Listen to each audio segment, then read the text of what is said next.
welcome back, everyone. I popped into some of those sessions, and I'll tell you, there were some awesome and extremely interesting and thought-provoking discussions happening. I hope you all got as much value out of them as I did, and I'm really excited for this final panel. Before we get into it, I want to again really thank Legacy for supporting this event as a SOF Advocate sponsor. Their website is linked at the bottom of this page, and we encourage you to check out their cutting-edge support of male fertility. We're going to conclude this evening with a recap session that brings together everyone from the day so far to share some of the biggest takeaways. And that will be followed briefly by some closing remarks from Ms. Kaylee Lehman from the Military Special Operations Family Collaborative. But first, the awesome panel. So take it away, Dr. Free. I think just to keep a little bit of order, we will, I'll throw out a question and then we'll start. And by the way, I'm going to go very informal here. So I'm going to use first names. So I'll put out the question and then we'll start with CZ, then Tom and Jen, then Jeff and Lynette, and then we'll let Ken, because he's the smartest of all of us, we'll let Ken have the final word. But we can have discussion and dialogue, within these questions. So don't hesitate. There's curveballs are fine with me. So, we've been talking tonight about a lot of different issues. It seems like one of the themes, one of the important aspects of this, even for the stellate ganglion block and the psychedelic medicine, are how we relate to each other, that the social connectivity that we have and how that works. And of course, humans as a species evolved over the last, tens of thousands of years to be social creatures. We were hunter-gatherers, we lived in groups, sometimes known as tribes. Tribes are still a very important part of our lives. So kind of with all of the things that we've talked about today, what do you hope people will walk away thinking about tonight? What's the message you want to leave people with? And so start with CZ. Thanks, Chris. So I'm a big Hemingway fan, and I think that a lot of special operators can relate to the way he lived his life, and I'm hoping that we don't end ours the way that he did his. But loosely translated, he made another comment, said, we're all broken, but that's how the light gets in.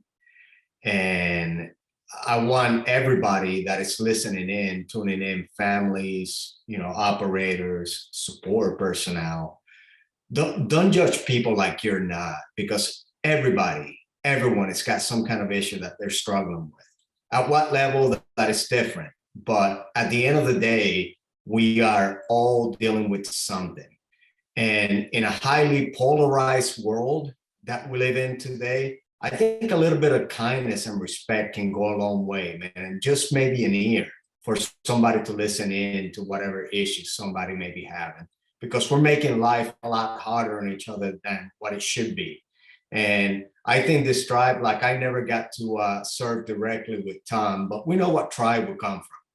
And we know exactly how we deal with each other. And we just need to capitalize on that culture to be able to help each other out. Jen and Tom. Yeah, CZ, I think everybody's going to say the same things. And that's why when I run into people, and every day we run into people that don't seem to hear this message, it baffles my mind is that we're here for each other, right? Self-awareness, honesty, communicate, over-communicate. The thing I want people to walk away from tonight, or we do, is to be more curious and less judgmental, right? What's going on? Why are you behaving this way? What's up? Versus judging that individual by their behavior, being curious as to why their behavior is that way, right? That's the empathy part I think many of us lose. I know I lost empathy and compassion for many, many, many years, and I'm slowly getting it back. I'd like to see empathy and compassion in all of our warriors while they're being warriors, right? It helps us make good decisions. We all know how to plan. So why not plan our issues, plan around our issues, plan our relationships, make rules for how we argue and fight along the way, because anything without rules is chaos, and chaos is where the evil thrives for us. I'm just going down a list of these takeaways. I know there's not just one, but there's so many. You're never alone, right? You're never alone. People sit around and think they're alone. Agreed. You're never in this journey. And I think one takeaway I would like just to leave with is that comparison is the thief of healing. And, you know, everybody's story is a little bit different. Everybody's level of trauma or the broken cracks is a little bit different. So don't judge your own journey. Don't judge others. If you feel like you want to work on a certain area of your life, attack it, tackle it, just like you do in military career. You've learned how to plan. You've learned how to overcome obstacles. This is no different. And anything that you want to figure out, I know you guys, I've worked alongside of you. You can figure it out. And include your family on that journey. They deserve to be there. They deserve the healing as well. And you're going to get a lot further with a battle buddy at home. Remember that comparison is a thief, right? Don't compare what you do to other people. You don't need to do that. You just need to understand that what you need with the self-awareness and get busy. Jeff, I'll let you speak a few words now, if you would. Yeah, thanks, Chris, for the opportunity. You know, relating back to your question and the context of community, a lot of times, those that have lived this life, lived your life, when you get home, get around the people you love, you don't know what's wrong, but that flash to bang is just so fast. You're so irritable, and you often lash out at those people that are trying to help you, and you withdraw. And this starts this cycle that doesn't go anywhere. Stellate ganglion block is a simple procedure. It's not a fix. I cannot take away the trauma of combat with a 5-minute procedure. It doesn't work like that. But what it can do for some is that it helps calm the nerves a little bit. It helps you engage with the trauma-based psychotherapy that you need for long-term improvement. It helps you interact with the behavioral health provider who may be getting under your skin otherwise. It may help you interact with your spouse, may help you get a little bit of sleep. So I guess the 30,000-foot view and the take-home message here is that if you're struggling, a stellate ganglion block is a safe procedure that we've studied extensively that can be used in context, not in isolation, but in context with behavioral health providers to help calm the storm a little bit and help you interact with the community that you so desperately need to. That's beautifully said, and I would echo that. I think it's an incredibly powerful way of creating a little relief and space to do some of the other work that needs to be done. Lynette. Well, thank you. I would absolutely echo all of the things that have been said, and I think for me the big takeaway message in all of this is that there is always hope. Even in the darkest of times, there is hope. There is hope for something better. There is hope for something more. And that I think there is hope for healing, whether that is through psychedelic medicine, through stellate ganglion block, through connecting more with your family or your friends or your battle buddies, finding healing, finding health again, finding wellness is out there. And I know that it is an unfortunately very common experience to feel like there are these trials of finding healing, finding hope again, and that they feel like they're failed trials often, and that people get to the point of feeling like they need sort of that Hail Mary pass. There's a book that I love that has a statement in it that says, "What is the bravest thing you ever said?" And the answer is help. Healing is not for the faint of heart. Asking for help, asking for support is not for the faint of heart.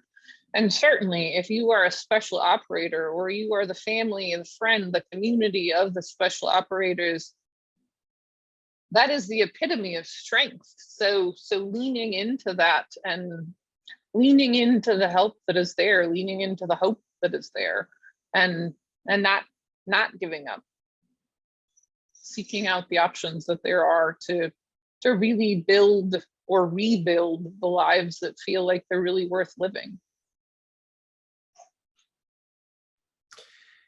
And last but certainly not least, Ken, you have developed, and just full disclosure, Boulder Crest is this phenomenal program that is Ken's, that is Ken's. Ken has built it and developed it. and and I'm on the board. So there's the full disclosure. I'm on the board with Ken's program, which is being scaled nationally and has very strong empirical outcomes. And I hope it will become something, along with the things that all of you are doing. I hope these will become pieces that are picked up by the VA system. And we'll just have to give time. Time will tell on that. But let me shut up, and Ken, give us some wisdom. You're on mute, Ken. So one of the foibles or troubles of Zoom is knowing when to be muted. Thanks, Chris, and good to see you. I would say 4 things quickly. Well, first and foremost, I'd say to everybody that nothing's wrong with you. Well, it's just the fact that something's happened, and it's how do we work around these things that have happened, to understand and make meaning of them, and to grow from that trauma. As most of you know, our programs are based on the science of something called post-traumatic growth, and there's no shortage of amazing stories around the world of people who have suffered the most severe of traumas and gone on to do remarkable things. In our gardens at both of our retreat centers in Virginia and Arizona is a quote by Thucydides, who was an Athenian war general, and in 460 BC, he said that we must remember that one man is much the same as another, and he is best who is trained in the severest of schools, and the severest of school being combat. So I believe wholly and firmly that warriors are the best this society has to offer. And on that note, I would say what my good friend, General Tom Jones used to say to me is that don't let the Marine Corps, although I was a sailor, be the last great thing that you do. And I think that, if you have that attitude and know that, and I firmly believe the Navy made me the man I am today. I think to know that I can't stop doing what was ingrained in me for our society as a whole is much better. I'll end by just telling you what my dad used to say, which still makes me laugh as I think of it. My dad had this philosophy that men, and remember my dad was a man of the 50s, so no disrespect to women, but that my dad used to say that men have to get 2 things right in their life: their job and their mattress. And my dad was, a soldier. He was a cop here in Washington, D.C. And his philosophy was that the majority of your day is spent at work or commuting back and forth. And to have any element of health in your life, you have to sleep. We know a good night's rest, 8 hours of sleep will change you. But it's those shortest hours of our lives that we screw up the most. And it's normally with the people we love the most. And that's the importance of why I think including the SOF family in these processes is so important. It can't just be about the warrior. So thanks for the opportunity as a non-SOF guy, but a guy that's been there and drug your bags around several times to be a part of tonight's panel. Thank you, everyone. I think I'd like to, maybe this is a little bit of a curveball, but I'd kind of like to hear some discussion or questions amongst our panelists. And if nobody is going to volunteer, I'm going to pick on somebody like I would in any one of my Zoom classes here at the University of Hawaii. But does anybody have a question that you'd like to put to one of the other members on the panel?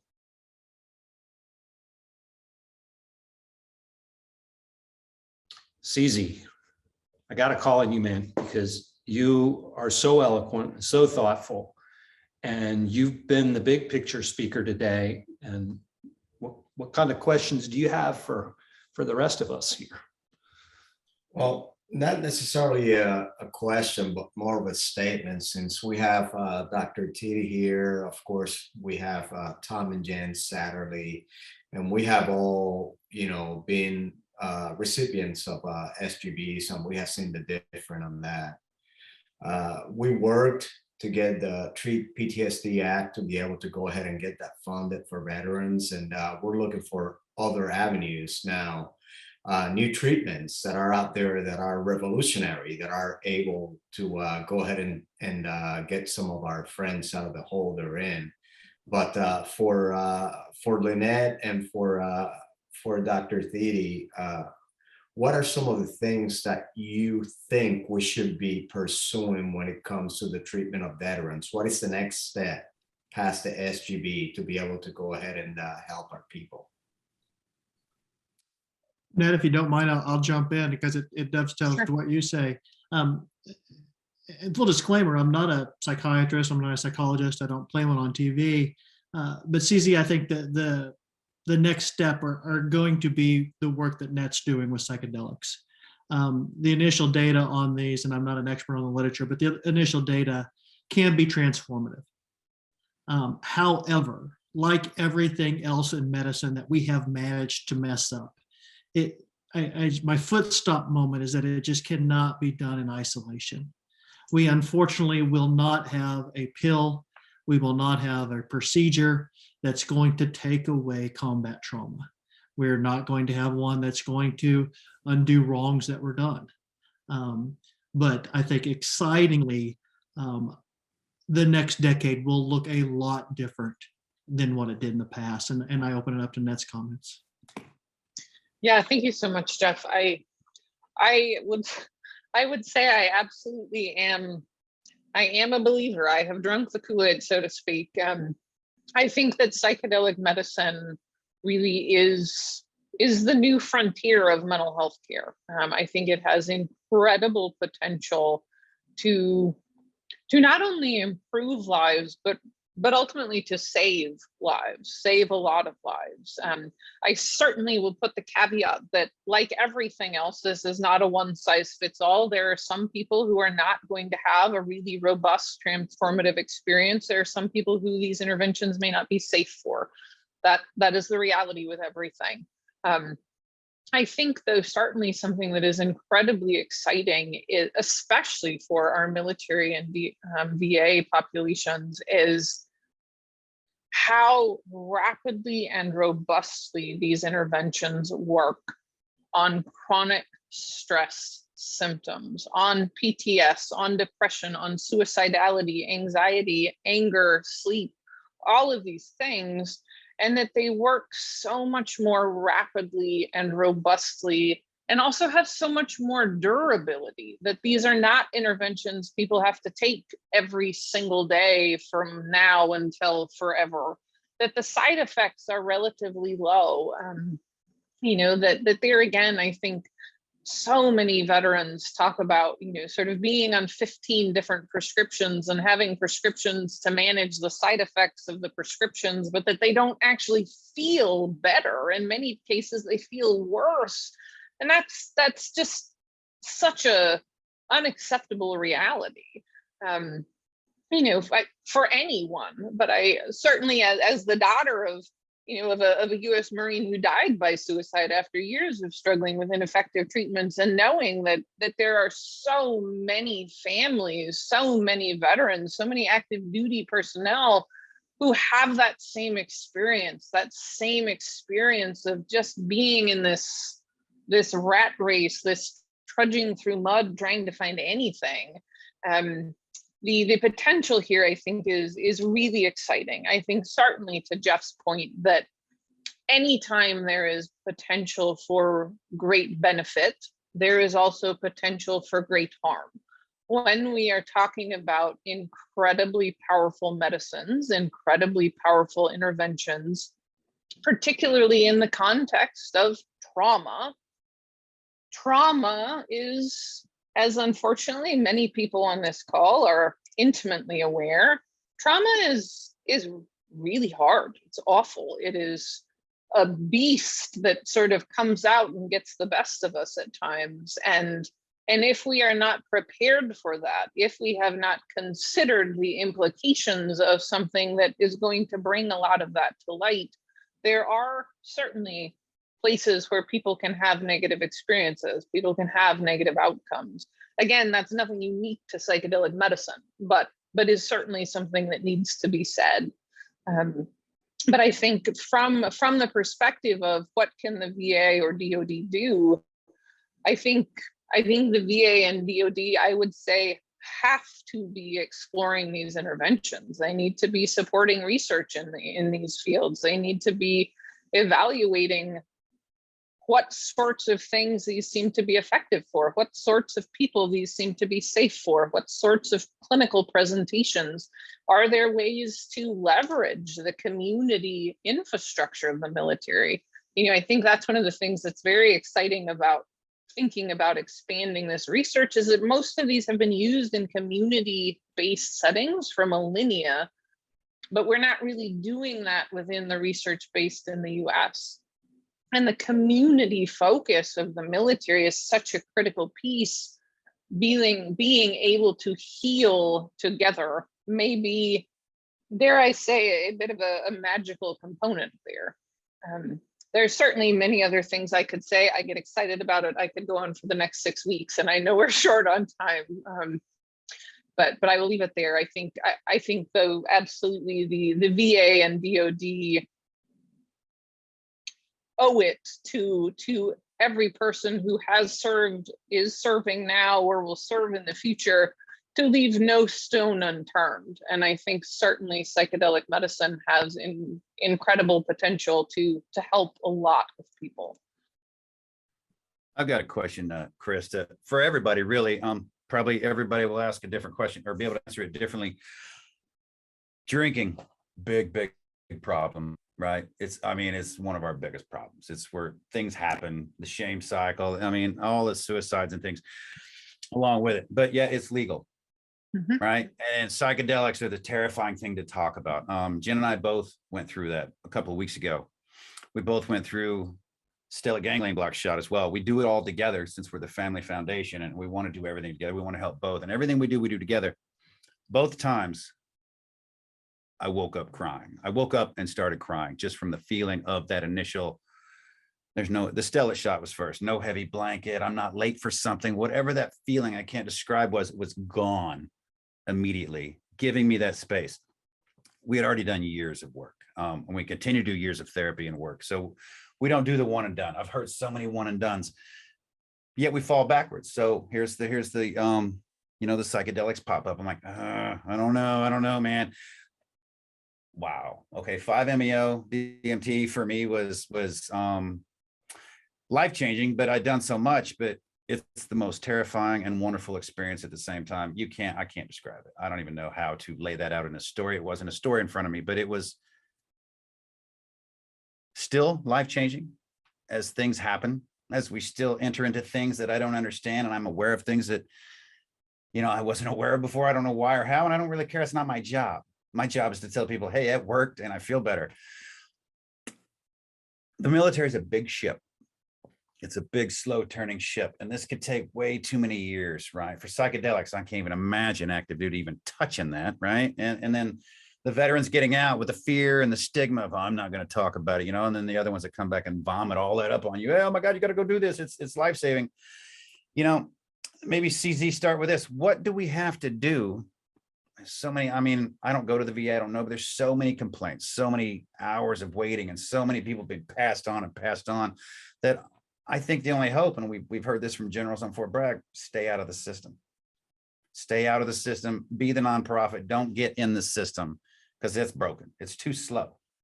So how can we fix this broken, I know you're not going to be able to answer it tonight, but we need to look at how can we fix this big, slow turning ship to get people the help they need. We've been at war for 20 years, so these modalities of healing have grown and just like lost limbs. We don't work on prosthetics till there's a need for it. Now there's a need for it. Now there's a huge need for it. Now we're playing catch up for 10 years while we lose lives every day. So how can we get Joint Chiefs or whoever's involved to make those decisions, speed that up to get these modalities of healing into the active duty?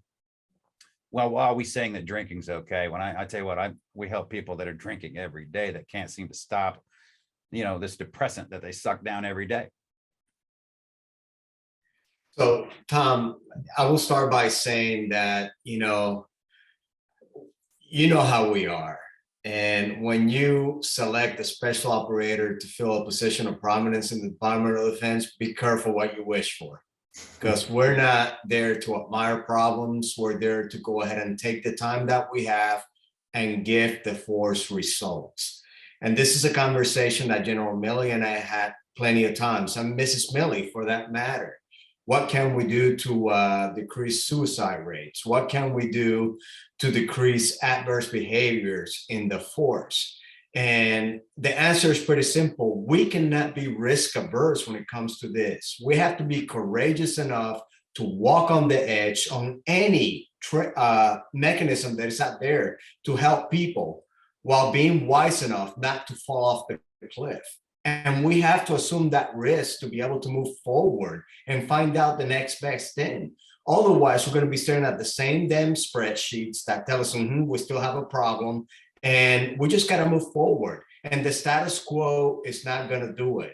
As long as I'm here as the SEAC for the next 2 years, I'm going to keep on pushing for this on their total force fitness, for them to be able to revolutionize the way that they treat people with these issues and not putting them out to pasture under a board, putting them out of service just because they have issues. Because you're right, you deserve what you tolerate, right? And we have a lot of issues that actually are bred from alcoholism. Well, what can we do next to go ahead and make sure that we help our people? But I'm with you 100%. We need to go ahead and dare to go ahead and get into that unexplored ground and see what actually works for the force. And luckily, we have some support from across the river in Congress to find exactly what is that we need to do different in order to go ahead and change what we're dealing with today. All right, I think we are coming up right on our time. In fact, we've gone a little bit over time, but I have one thing I want to put into this conversation in answer to CZ's question, which really kind of, I think, got us started. I want to add that I think we need to get away from the fragmented care that we use everywhere in Western medicine. We need to have sitting at the table for each individual, the psychiatry experts, the psychology expert, the neurology, stellate ganglion. We need to have blood hormone lab tests as brought into this, the sleep studies. We need to take a much more comprehensive view and not just say, oh, you're going to go to this one person and have a one and done treatment. We've got to weave it all together. And with that, I will stop talking and I'll turn it over to Matt to help close us out. Yeah, absolutely. Thank you all once again, ladies and gentlemen, for your time and commitment to this conversation. From the sprints into this conversation, just incredible stuff. And I appreciate your candor, CZ, Tom, and all of you for really taking this and trying to push the ball forward. For those of us that are still in the force, and for those of us that are out there watching, these conversations are really important to have. And I was honored to be here tonight. To be a small part of it. I'm encouraged because these are conversations that we wouldn't have seen even a couple of years ago. So I think the speed at which change is happening is incredibly encouraging to me. And I really thank all of you out there attending as well, because as we mentioned earlier, as you move out of this team room, we hope that this spurs conversation and that you can continue to have these conversations, both with your caregivers, but also with your other teammates who maybe didn't hear these conversations, and have them reach out to some of these panel experts, places like LinkedIn. There's a ton of great information from some of these foundations and some of these experts. And I know they're happy to share it with you. So with that, I want to introduce our last speaker tonight is Kaylee Lehman. Kaylee's the Executive Director for the Military Special Operations Collaborative. Kaylee, welcome. Hey, everyone. There we go. Can you see me? I'm Kaylee, and thank you for being part of our SOF Team Room tonight. I lead MSOF, the Military Special Operations Family Collaborative, and we are one of the host organizations of this event tonight. As we round out tonight, please mark your calendars for the last week of March for our follow-on event to tonight's SOF Health Sprint on stellate ganglion block and psychedelics. The SOF Team Room is designed to take on hard topics and just start the conversation. Sometimes these topics need more than 20 minutes. Please reach out to our team with your questions, thoughts, concerns, and the March deep dive will be designed to respond to what is on your mind and not ours. Also, the next SOF Team Room is scheduled for May 11th, where we will continue this candid legacy conversation. Information will be rolling out in the next few weeks, so keep your eyes out. And if you're SOF active duty or veteran, please take 6 to 7 minutes to complete the Global SOF Wellness Survey found on the event homepage. Just click the banner. That information is used to go back into policy and programs that benefit you and your families. I can't close out without thanking everyone who made this candid legacy conversation possible. It's been an incredible evening. First, thank you so much, CSAC. Your bold, insightful, and most of all, humble leadership strengthens the whole special operations community and our greater military. You are a trusted sensor, synchronizer, integrator, and most of all, advocate for our on-the-ground and family needs. And we are grateful for everything you do for the force each day. Dr. Free, thank you once again for joining us and prioritizing this legacy conversation. Your compassion, your bold voice for the SOF community, it's unmatched. Thank you for your courageous work on SOF well-being and performance and your continued persistence to help all who reach out while working to humbly close systemic gaps and care for our community. Matt, thank you. You've been a fantastic master of ceremony. Thank you for smoothly facilitating this event. You lead the SOF community in these conversations every day. And we are honored you joined us tonight for this team room. Our sprint leaders, Tom, Jen, Dr. TD, Dr. Averill, Ken, you know the on-the-ground needs. You impact change and save lives every day. And these candid conversations are only possible because you earn the community's trust daily with the work you do to make it stronger, better, healthier. We couldn't have done this event without our SOF advocate sponsors at Legacy. We really appreciate John and his team. Also, a huge thanks to the Global SOF and MSOF teams who put this event together, did all the groundwork to make the SOF Team Room a truly candid legacy conversation. Your heart, your dedication are unmatched. You're a joy to work with. And because of the work you do each day, new resources are making their way into the community and our units. SOF, we're a unique and tenacious community. Our service members take on sophisticated missions. They make them look easy, and we don't quit. Our families have an enduring strength and heart. They are the strong pillar that's absolutely necessary for our community to thrive and overcome persistent challenges. It's through these conversations like tonight that we better care for each other, get resources into the hands of people who need them, and chart the course forward for a strong SOF legacy. We'll be back soon with another event. Keep continuing the conversation. Reach out to us, help us shape it, and good night. Thank you.